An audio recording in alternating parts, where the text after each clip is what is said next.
বাজেটে 15% কর দিয়ে কালো টাকা সাদা করার সুযোগ দুর্নীতিকে প্রশ্রয় দেবে বলে মন্তব্য করেছেন বিএনপি স্থায়ী কমিটির সদস্য ব্যারিস্টার জমির উদ্দিন সরকার। সকালে জাতীয় প্রেস ক্লাবে সাবেক অ্যাটর্নি জেনারেল প্রয়াত এজে মোহাম্মদ আলীর স্মরণ সভায় এমন দাবি করেন তিনি। জমির উদ্দিন সরকার বলেন, দেশের গণতন্ত্র পুনঃপ্রতিষ্ঠার আন্দোলনে এখনো শ্রমিকরা সচেতনভাবে স্বতঃস্ফূর্ত অংশ নিচ্ছে না। গণতন্ত্র প্রতিষ্ঠায় শিক্ষার্থী, ছাত্র, যুব সমাজকে সক্রিয় হওয়ার আহ্বান জানান জমির উদ্দিন সরকার।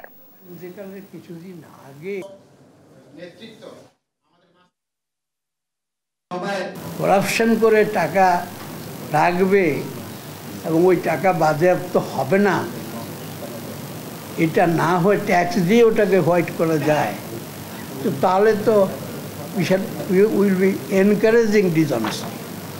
We want to live peacefully, we want to live honestly, we want to build up a society which is for democracy and for a democratic state and a democratic government.